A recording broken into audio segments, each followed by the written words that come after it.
abra a Bíblia no livro de Ruth e deixe-a aberta no primeiro capítulo do livro. Eu me deterei exclusivamente também no primeiro verso do primeiro capítulo. Portanto, nós teremos como fonte de introdução desse livro, e é óbvio, também como fonte de reflexão neste primeiro sermão, Ruth, capítulo 1, versículo 1. Acompanhe, por favor, a leitura que eu farei. Ruth 1:1. Diz assim: nos dias em que julgavam os juízes, houve fome na terra. E um homem de Belém, ou de Belém de Judá, saiu a habitar na terra de Moabe, com sua mulher e seus 2 filhos. Queridos, nós precisamos da direção, da orientação do Espírito Santo de Deus para compreendermos sua palavra. Eu sei que talvez você, ao observar que eu li e me deterei exclusivamente no único verso do primeiro capítulo, o primeiro verso, talvez seja intrigante para você encontrar uma mensagem aqui, mas eu posso garantir que a palavra de Deus há de falar ao nosso coração. Portanto, vamos orar nesse momento, porque somos todos, a começar de mim, dependentes da capacitação e da instrução que nos vem do Espírito Santo de Deus. Senhor, obrigado. Somos imensamente gratos por estarmos mais uma vez falando com o Senhor. Nós queremos louvar o Senhor pelas portas que se abrem a partir de amanhã, da retomada das atividades nas igrejas, que o Senhor dê sabedoria a cada liderança para avaliar as condições, as exigências, para que o tempo certo de voltar a essas atividades seja conduzido pelo Senhor mesmo. Louvamos o Senhor pela liderança da nossa igreja, pelo entendimento em paz, que ainda não é a hora, mas que esta hora vai chegar segundo a vontade do Senhor e para a glória do nome do Senhor. Agradecemos também o privilégio de nos reunirmos e termos a Bíblia em nossas mãos, pela liberdade que ainda temos de, no nosso país, dizermos que amamos a Jesus, que cremos na Bíblia. Obrigado, Senhor Deus, por esse privilégio. Que o Senhor nos ajude a sermos sempre gratos por esse presente. Pai, agora nós estaremos iniciando, daqui a pouquinho, o estudo do livro de Ruth. Por misericórdia, ajuda-nos a compreender o que o Senhor quer ministrar ao nosso coração. Capacita-me e aos demais pregadores também, para que possamos pregar a palavra do Senhor. E que esta palavra nos seja edificante e, como ela mesmo garante, seja-nos lâmpada para os pés e luz para os nossos caminhos. Em nome do Cristo, amém e amém. É possível que você já tenha ouvido alguém dizer, e espero que nunca tenha dito, que os fins justificam os meios. Alguém que intenta algo assim muito especial e que quer chegar ao final de uma decisão, de um projeto, de uma história, de um percurso, de uma viagem, intentando alcançar algo e que considera isso extremamente importante. E é tão importante que não importa o que precisa fazer para chegar lá. Não é verdade isso. Os fins, não justificam os meios, definitivamente.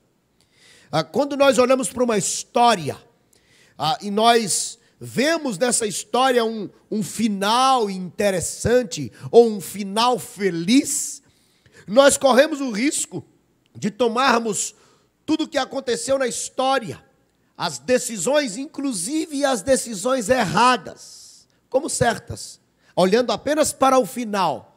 Aí vemos, olha como deu certo. Não importa o que aconteceu antes, o importante é que deu certo. Não. Definitivamente, não é assim que a vida deve ser avaliada. Nós estamos diante de um livro incrível, um pequeno livro, mas incrível. de lições extremamente profundas. Não há entendimento e registro histórico por parte dos estudiosos de quem tenha sido o autor, o homem ou a mulher, alguém que tenha escrito este livro. Os estudiosos não registram isso. É claro que há um consenso de muitos que esse livro tenha sido escrito por Samuel. E eles justificam este entendimento pelo estilo literário e linguístico do livro de Ruth, por este se parecer muito com o livro de Samuel. O livro de Ruth, ele encanta com muita facilidade. Nós podemos dizer que o livro de Ruth, ele é muito humano. No livro de Ruth nós encontramos crise, tragédia, dor. No livro de Ruth temos sofrimento. No livro de Ruth temos amizade. No livro de Ruth encontramos amor, encontramos romance. No livro de Ruth encontramos coisas peculiares à nossa existência de fácil identificação. Então, é muito, muito, muito fácil nos encantarmos com o livro de Ruth. Alguns chegam a dizer e a dar um destaque no livro de Ruth para ela mesma e para Noemi. E aqui vem uma ascensão e até um empoderamento feminino. Isso é balela. A Bíblia, em absolutamente momento nenhum, tem a intenção de exaltar este ou aquele gênero. Pelo contrário, Cristo corrigiu o entendimento equivocado. E o que a Bíblia ensina é que um e outro são iguais em valor, mas de responsabilidades e funções diferentes. Eu estou dizendo isso para que nós não nos equivoquemos quando estudamos o livro de Ruth. Porque o foco não está nesta mulher, naquela, e nem mesmo no outro, em Boaz. O grande foco e o grande objetivo da existência do livro de Ruth, como de toda a Escritura, é que estejamos com os nossos olhos e entendimentos focados no Deus do livro. Na providência soberana e presente do Senhor na história. Porque nós veremos um contexto extremamente difícil, mas olharemos para uma história belíssima da limitação humana, das escolhas equivocadas humanas e daquelas outras acertadas, mas estas exclusivamente pela condução do Senhor. E veremos ainda de forma bela e motivadora a ação providente do Deus Criador na história. Estudaremos o livro de Ruth para que nos identifiquemos e aprendamos. E nós, quando olhamos para esse texto, é muito curioso, porque este verso primeiro nos ajuda a compreender com o que estamos lidando, de que maneira, em que contexto essa história se desenvolve. Por favor, volte os olhos para o texto. Apenas nas primeiras palavras do verso primeiro. Perceba o que o texto diz. Nós temos aqui o momento na história em que se desenvolve o que aqui temos ou teremos diante dos nossos olhos ao longo dos estudos. O texto diz assim: nos dias em que julgavam os juízes. Aqui nós temos o entendimento do momento da história do livro. Contudo, é importante que nós compreendamos que não apenas o entendimento do contexto, mas a profundidade do que acontece considerando o contexto. O livro de Ruth foi escrito num período assim dos mais difíceis da história de Israel. O período dos juízes, e o registro cronológico é que ele abrange cerca de 350 anos, depois da morte de Josué, e termina com a ascensão ao trono do rei Saul. E olha só, este período também é um período de grande identificação, porque o povo, neste período aqui citado, oscilava muito de uma relação de joelhos dobrados diante do Senhor e de rebeldia, de costas viradas para o Altíssimo. Era um período extremamente difícil, em que o povo se voltava para Deus todas as vezes que intentava receber dele alguma coisa, ou quando estava sofrendo as consequências dos seus pecados. É um período em que a frieza espiritual se instalou de forma gritante. A imoralidade era a palavra de ordem naqueles dias. O tempo dos juízes tem um período que machuca, que mexe, que afeta o entendimento do que deve ser a postura do povo de Deus diante do seu Deus. Porque este povo, segundo registra a história, buscou ou buscava a Deus para receber exclusivamente, para receber de Deus aquilo que ele podia dar. Existe um versículo no livro de Juízes, muito conhecido, que define muito bem o que foram aqueles dias. Lá em Juízes, capítulo 21, verso 25, está registrado assim: naqueles dias não havia rei em Israel. Presta atenção. Cada um fazia o que achava mais reto. Sua cabeça é o seu guia. Cada um guiava-se pelas próprias concepções e achava que podia fazer o que devia e fazia.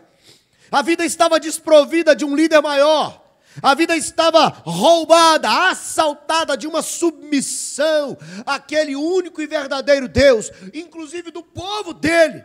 Porque duas marcas aqui são muito fortes nesse contexto.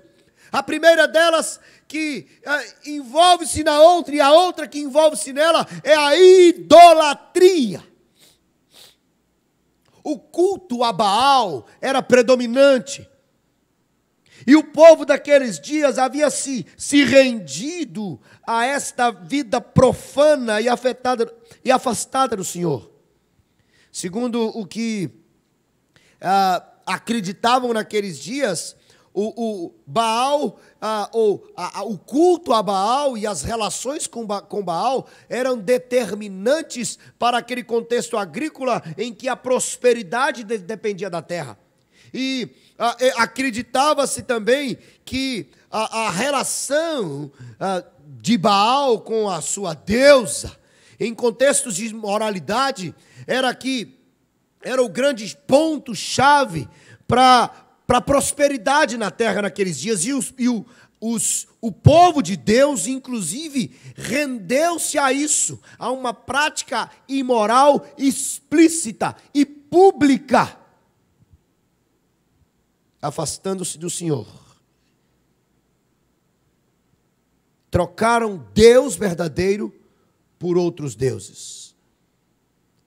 A idolatria. E o outro ponto, a rebeldia, ou a apostasia, ou as costas viradas, a desobediência, o coração duro, a dura cerviz. O povo que conhecia a verdade, que se voltou contra a verdade. Era este o pano de fundo. O texto diz, nos dias que julgavam os juízes, é isso que está por trás. Eram estes os dias em que este livro narra essa história tão bela, tão impactante e tão aparentemente contrária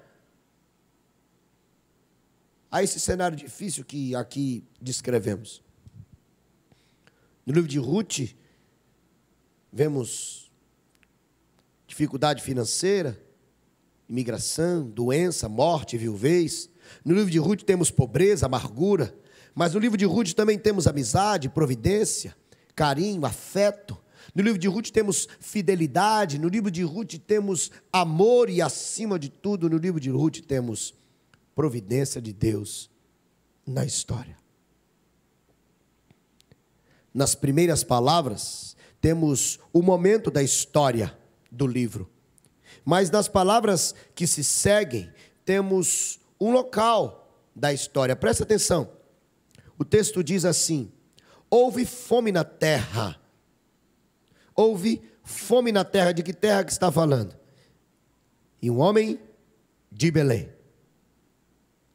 Preste atenção que aqui nós temos um destaque, é uma cidade que ficava a cerca de 10 quilômetros de Jerusalém. Belém, a casa do pão. E sabe o que é mais curioso? É que faltou pão na casa do pão. Esse é o momento da história em que esta cidade conhecida e respeitada, usando um termo do Antigo Testamento, que mana leite e mel, de prosperidade, que essa cidade então fica desolada. A crise se instala, a cidade aqui citada deixou de ser um celeiro para ser um lugar de desespero, deixou de ser símbolo de abundância, de prosperidade, para ser símbolo de vergonha e de miséria. A cidade aqui citada recebe o seu destaque através deste homem que a história também registra. Fala de Belém e fala de uma outra terra, a terra de Moabe. Moabe, filho de Ló, resultado daquela relação incestuosa, pecaminosa, que ele tivera com uma de suas filhas. Sim, os moabitas, aqueles que levantaram ou contrataram ou pagaram o profeta Balaão para amaldiçoar o povo de Deus, o mesmo povo que se opôs ao povo do Senhor quando da peregrinação. É desta terra que estamos falando. Estamos falando de um povo inimigo do povo de Deus, que o povo do Senhor não poderia e não deveria envolver-se com eles. Era um relacionamento amistoso, difícil.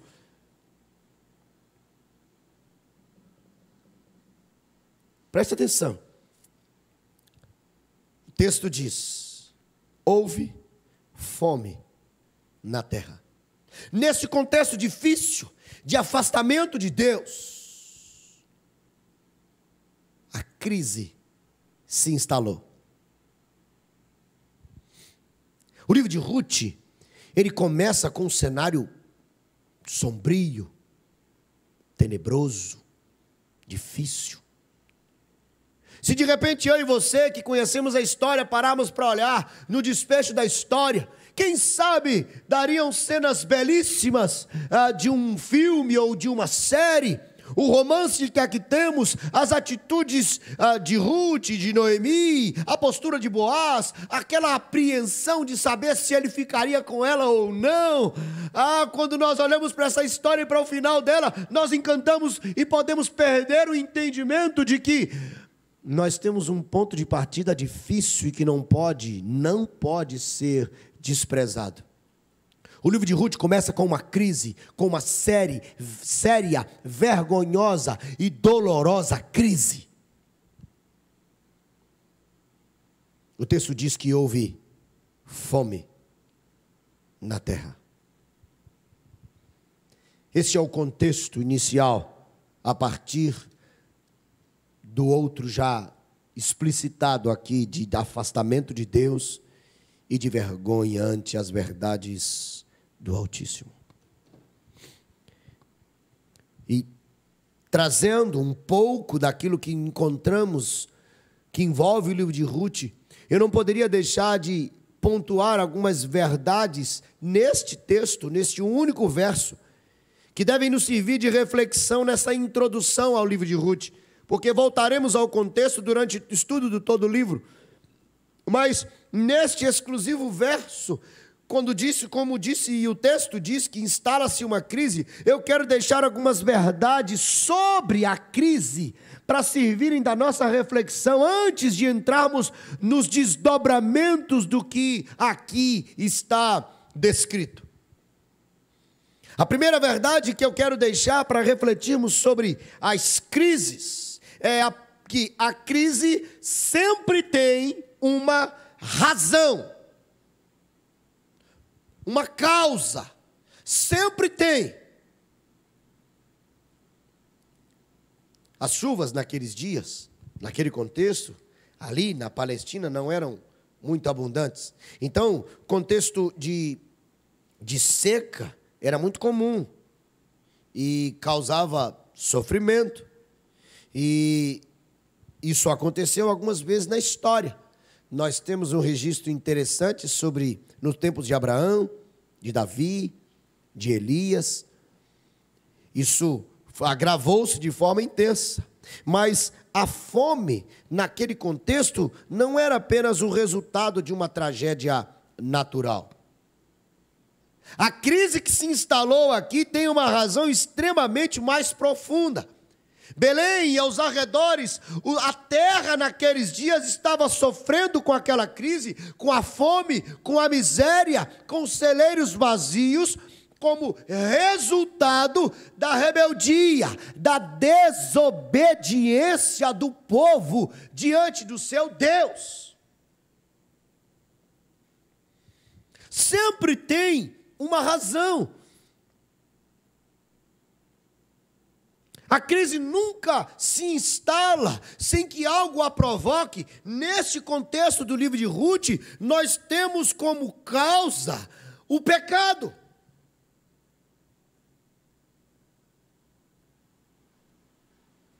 E é importante que compreendamos isso antes de entrarmos nas belezas e nos encantos do livro de Ruth.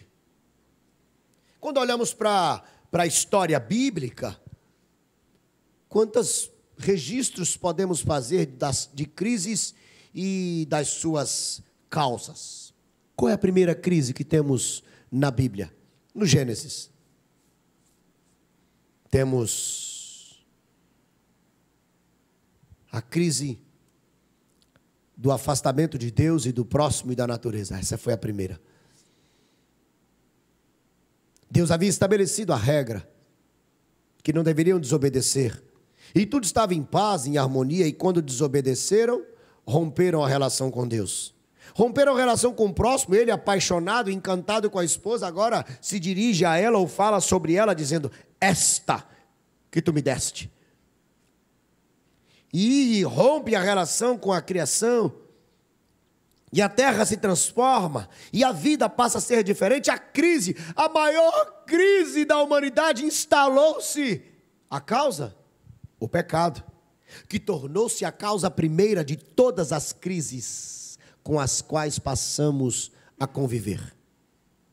E aí, se nós discorremos ao longo da história, instalou-se uma crise, por exemplo, no coração de Abraão, depois de ter recebido a promessa, angustiado, preocupado, porque o tempo passava e a promessa não se cumpria.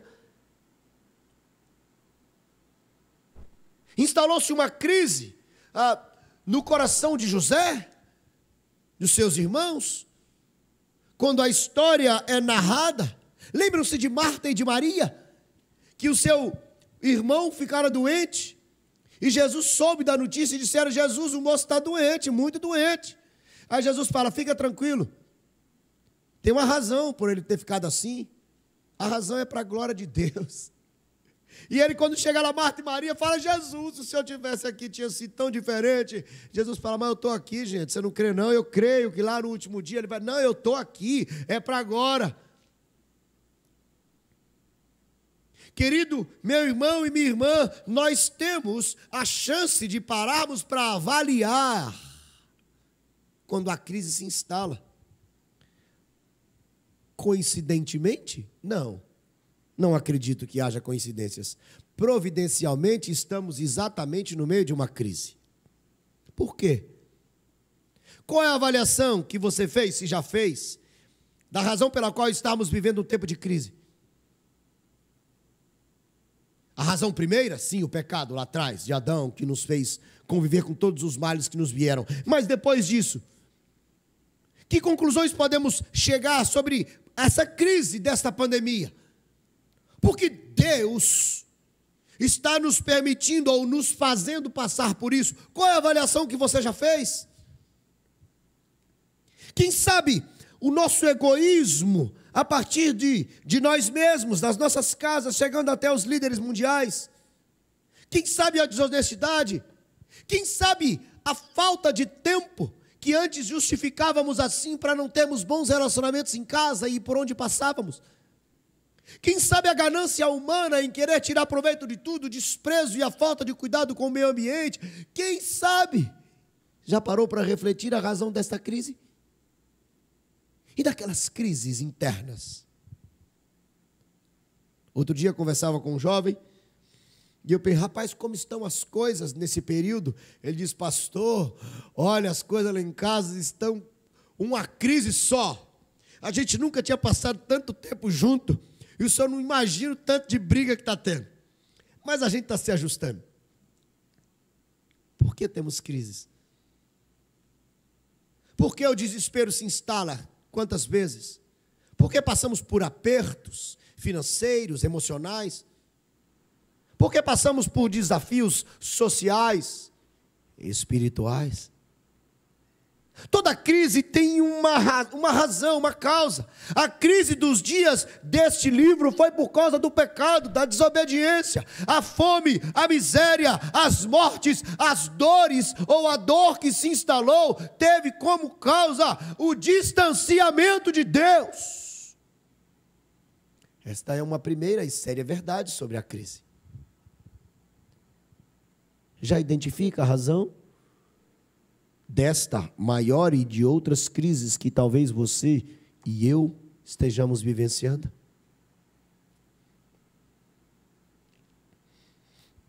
Primeira verdade é que a crise tem uma razão. A segunda, sabe qual que é? Que ninguém está isento de passar por crise. Se você observou o texto fala de um homem de Belém. A sequência da história vai nos ensinar, mas já o verso 2, para facilitar aqueles que não conhecem a história, fala que esse homem chama Elimeleque. E o texto diz que Elimeleque, ele era um homem de Belém, era um homem que tinha história, pano de fundo, referência, cuidado, era um homem que tinha preparação, e mais do que isso, era um homem que tinha dinheiro, a história registra. A história registra que tratava-se de alguém que desfrutava da providência e da comunhão com Deus. Era alguém que sabia da ação do Senhor na história e que fora abençoado por Ele financeiramente ao ponto de ter consigo muitos recursos. Mas o texto diz que naqueles dias houve fome na terra, e este homem e a sua família também se viram inseridos na crise. Ninguém está isento. Existe um ensinamento extremamente demoníaco de que quando temos Cristo, de que quando somos da igreja, que não seremos submetidos ou que não passaremos por crises, por dificuldades, por dores e por sofrimento. Isso não é bíblico. Quando olhamos para a história, eu já citei aqui alguns personagens, e nós vemos que a Bíblia ensina que pessoas extremamente conceituadas e importantes viveram crises seríssimas.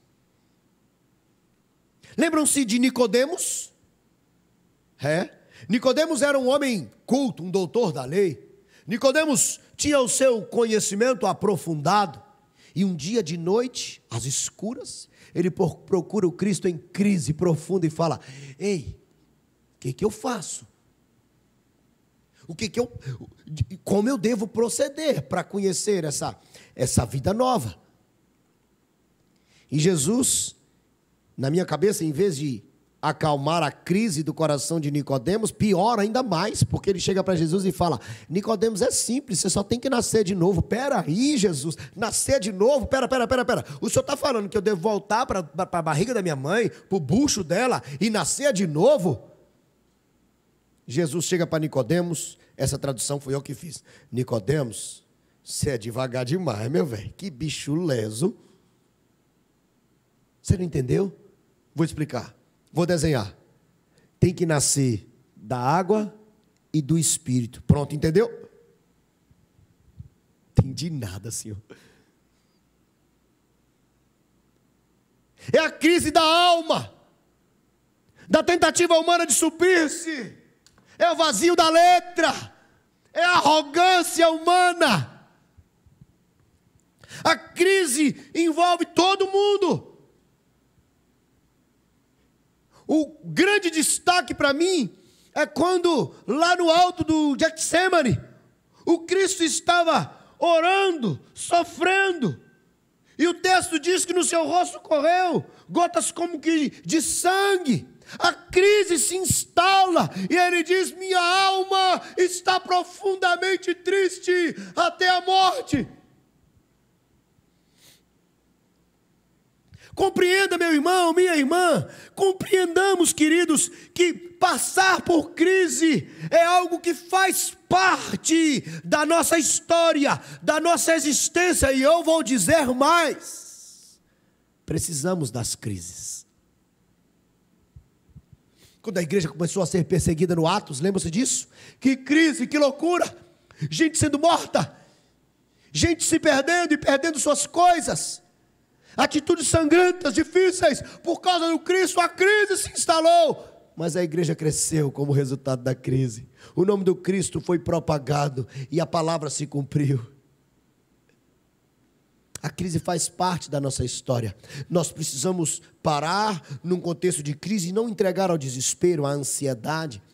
Não podemos nos entregar à desesperança ou à rebeldia. Devemos parar e pensar: por quê? Para quê? O que Deus quer com isso? A crise tem uma razão. Todo mundo passa por crise. Mas a crise também, presta atenção, exige tomada de atitude.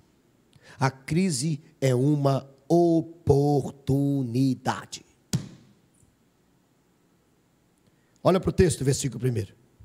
Nos dias em que julgavam os juízes, já entendemos isso, houve fome na terra, olha a crise aí, e aí fala do homem de Belém, da cidade do pão, saiu, olha a decisão que ele tomou, aí, presta atenção aqui, saiu a habitar na terra de Moabe.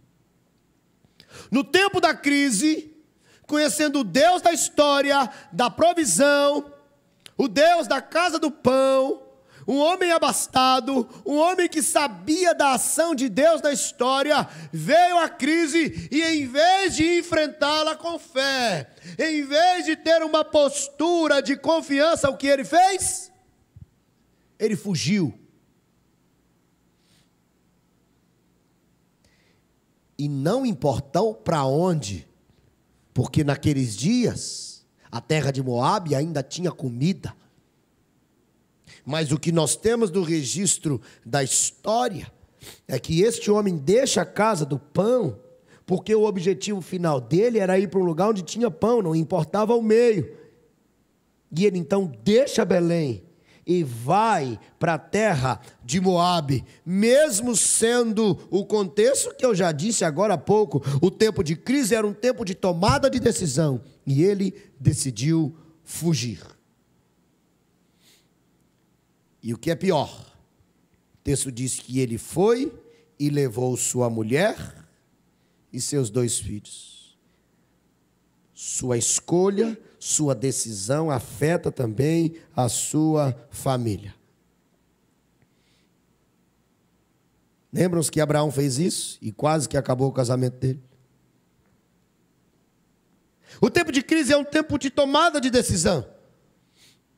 Porque quando a crise vem, a gente quer procurar o caminho mais fácil, a porta mais larga. Quando a crise vem, a gente quer resolver logo sem pensar. A gente quer dar um jeitinho, a gente quer fazer um arrumadinho. Quando a crise vem, a gente quer que a dor passe logo. A gente não quer refletir, a gente não quer identificar, a gente não quer lutar, a gente não quer crer. Quando Jesus sofre a crise do peso dos nossos pecados, da dor, do abandono, ele fala assim: Painho, eu sei que você pode tudo, inclusive me tirar desse cálice, desse sofrimento, Olha aí a crise mexendo com o coração do Cristo. Mas ele diz assim: mas não faz o que eu quero, não. Seja o que o Senhor quer. O tempo da crise é um tempo de tomada de decisão. Eu e você podemos agir como Elimeleque e fugir. Talvez não geograficamente, assim também. Mas o ensino é que naquele tempo de crise uma decisão tinha que ser tomada, e a decisão dele foi por fugir. Não importava para onde, nem com o que tinha que lidar, com aquela imoralidade, com aquele afastamento de Deus, com um povo inimigo do povo de Deus. Ele tentou resolver o problema segundo aquilo que achava que era o melhor. Nós temos que tomar a decisão na crise, porque quando não tomamos, a decisão já está tomada. Podemos nos trancar no quarto, como Elias, numa caverna, e pedir a morte. Podemos cortar as relações com as pessoas. Podemos desistir da vida. Podemos nos afiliar a pessoas que não têm compromisso com Deus, acreditando que elas vão resolver o problema. Podemos ceder às pressões da desonestidade. Podemos nos envolver com gente que não tem compromisso com Deus. Podemos nos render à politicagem, à mentira. Podemos aceitar um suborno ou negociar um valor. Ou podemos decidir: se o Senhor nos livrar, que massa. Se não nos livrar, pode saber que nós não vamos nos dobrar. Foi assim os amigos de Daniel. A fogueira estava ardente 7 vezes mais. A crise queimando literalmente. Mas eles disseram: nós pertencemos ao Senhor. Nossa vida está nas mãos dEle. Nós vamos continuar firmes porque Ele é o nosso Deus. Qual é a nossa decisão no tempo da crise? O que estamos fazendo, ensinando para os nossos filhos, para as famílias, para os amigos, para os vizinhos? Como estamos lidando? Como encaramos? Não estou aqui desprezando nossas limitações, nossa história, as marcas que a vida nos traz. O que eu estou dizendo é que o mesmo Deus que havia provido pão na casa do pão na história, continuava vivo, regendo tudo, e deveria ser alvo de adoração e de fé, em vez de fuga.